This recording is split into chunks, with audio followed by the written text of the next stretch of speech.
Merci, Monsieur Dharréville. La parole est à Madame Guichard du groupe Renaissance.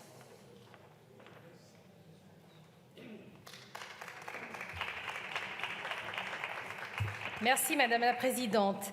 Madame la Ministre, Madame la Présidente des Affaires sociales, Madame la rapporteure, mes chers collègues, la proposition de loi que nous examinons est particulièrement attendue.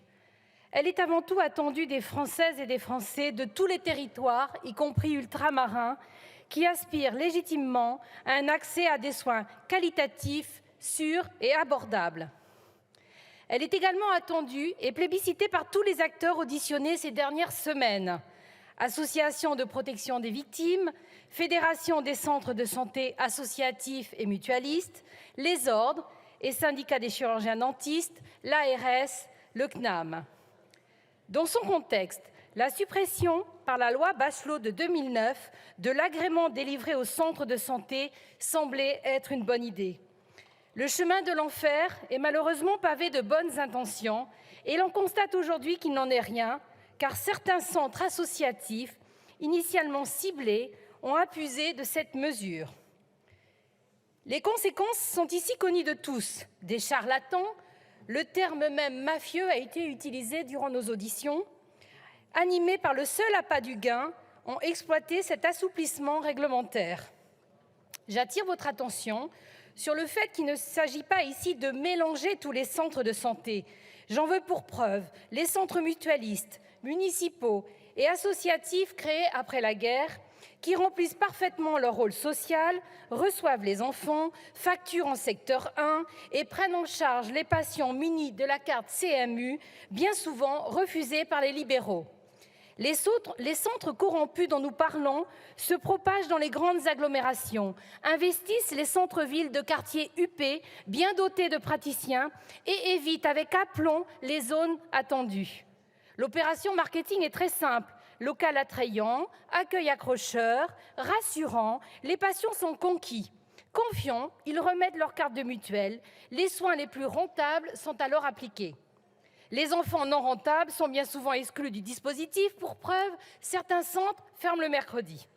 On extrait plutôt que de soigner et en un tournement, les devis exorbitants sont signés. D'aucuns vous diront avoir vécu l'enfer. Leurs malheureuses victimes mutilées, souvent en situation de surendettement, sont entraînées alors dans une spirale infernale. Quelle issue? Porter plainte? Certains ont essayé, mais contre qui?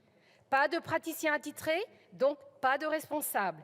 Et surtout, une armée d'avocats en face de vous. C'est le pot de fer contre le pot de terre.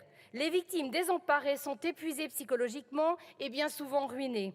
Bon nombre continuent de payer des crédits engagés sur place, naturellement, pouvant monter jusqu'à 30 000 €. Elles se trouvent démunies et cherchent en vain un recours. D'abord, ce sera une rumeur. Hélas, la réalité dépassera les bruits de couloir. Madame la rapporteure, cette situation intolérable, vous en avez été témoin dans votre circonscription. Vous avez alors cherché à savoir plus. Vous avez passé des appels, toqué aux persiennes, ouvert les portes grandes de votre permanence et vous avez écouté. Vous avez écouté encore et encore. Si on a l'habitude de dire qu'il ne faut pas légiférer sous l'émotion et en réaction à un fait divers, votre réflexe fut le bon, car c'est bien à un problème systématique que vous vous attaquez.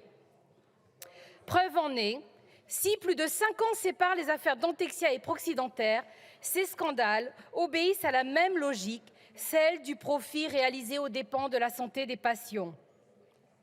Notre rapporteur connaît parfaitement le sujet, puisque dès l'examen du PLFSS 2022, elle alertait déjà sur la nécessité pour le législateur d'intervenir. Tenace, à l'image de notre majorité, elle est revenue à la charge avec cette proposition de loi qui n'a cessé de s'étoffer au fil des mois. Ce texte, c'est l'aboutissement de centaines d'heures d'écoute sur sa circonscription avec les associations des victimes et les institutions locales. Ce texte, c'est plus de 30 heures d'audition avec les différents acteurs que j'ai précédemment cités. Ce texte, c'est le résultat d'un travail collectif. Elle nous invite alors, nous, ses collègues, à la réflexion. Ce texte est ensuite notre travail à tous en commission, avec des amendements de provenance de tous les bancs qui sont ensemble, qui sont venus l'enrichir. Ce texte, mes chers collègues, c'est donc le nôtre au sens large. Nous l'avons peaufiné ensemble et nous avons abouti à cette belle et noble loi qui répond aux attentes des Françaises et des Français que nous nous sommes engagés à protéger. Merci, Madame Guichard.